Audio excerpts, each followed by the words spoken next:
നീ എന്റെ മുഖത്ത് നോക്കി എന്നെ ഇഷ്ടമല്ലാന്ന് പറ പറ പറ. എനിക്ക് ഇഷ്ടമൊക്കെയാണ്. എന്നാ പിന്നെ കല്യാണം കഴിക്കാൻ എന്തൊരു കുഴപ്പം? എടാ എന്റെ വീട്ടിൽ സമ്മതിക്കൂല. അയ്യേ, സ്ഥിരം പ്രശ്നം. നിന്റെ വീട്ടിൽ സമ്മതിക്കോ? നമ്മൾ രണ്ട് റിലീജിയൻ അല്ലേ? Silly girl. ആ നാട്ടിൽ ഏറ്റവും പ്രോഗ്രസീവ് മൈൻഡ് ഉള്ള ആളാണ് എൻ്റെ അമ്മ. You know that? എന്നാ ഞാൻ ഒരു കാര്യം പറയട്ടെ. എനിക്കൊരു അസുഖമുണ്ട്, ഞാൻ മരുന്ന് കഴിക്കുന്നുണ്ട്. ഉണ്ടല്ലോ, അപ്പൊ ആ അസുഖം അങ്ങ് മാറിക്കോളും. ഇതിന്റെ പേര് കല്യാണം കഴിക്കാതിരിക്കണ എന്തിനാണ്? എടാ എനിക്കിനി ഒന്നും കേൾക്കണ്ട, ഞാൻ ഇതങ്ങ് ഉറപ്പിച്ചു കഴിഞ്ഞു. I love you. കാള പോലെ വളർന്നെന്ന് ഞാൻ നോക്കൂല, ഒരെണ്ണം തന്നുണ്ടല്ലോ.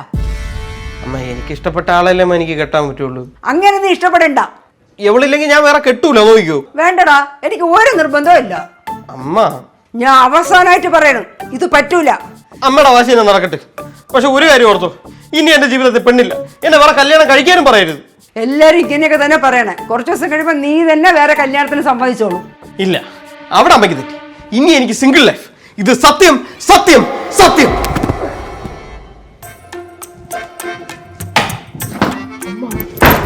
മനുഷ്യനായ ഉളുപ്പ് വേണം. സിംഗിൾ ലൈഫ് 2 മാസം തികയണ കൊച്ചിന്റെ അച്ഛനാവാൻ പോണം, നാണമില്ലാത്തവൻ. ഇത് അമ്മയ്ക്ക് ഫോണിൽ കൂടെ തന്നെ വഴക്ക് പറഞ്ഞാൽ പോരായിരുന്നാ? എന്തിനാ കഷ്ടപ്പെട്ട് വീട് തേടി പിടിച്ച് ഇങ്ങോട്ട് വന്ന് വഴക്ക് പറയണത്? അമ്മ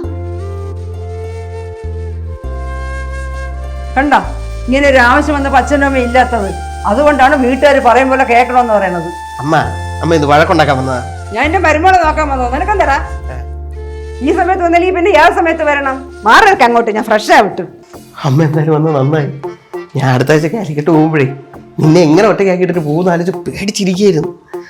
പക്ഷേ സ്വഭാവം ഇതാണ്, നീ കുറച്ച് പാടുപെടും. അമ്മ ഞാൻ പുഷ്പം പോലെ കയ്യിലെടുക്കും. പറയാമോ? നിനക്ക് ഈ ഭ്രാന്തി പെണ്ണിനെ കിട്ടുള്ളടാ. വേഗം വാ, അല്ലെങ്കിൽ എവിടെ എന്നെ കൊല്ലും. അമ്മ, എന്തോ പ്രശ്നം? എന്തോ അവക്ക് മുഴുവട്ടടാ. അവൾ എന്തിനാന്നറിയാമോ? എന്തോ ചൂട് മക്കളെ ഇവിടെ. ഇത്തിരി തല തണുക്ക, ഇനി എന്ത് ചെയ്യേ?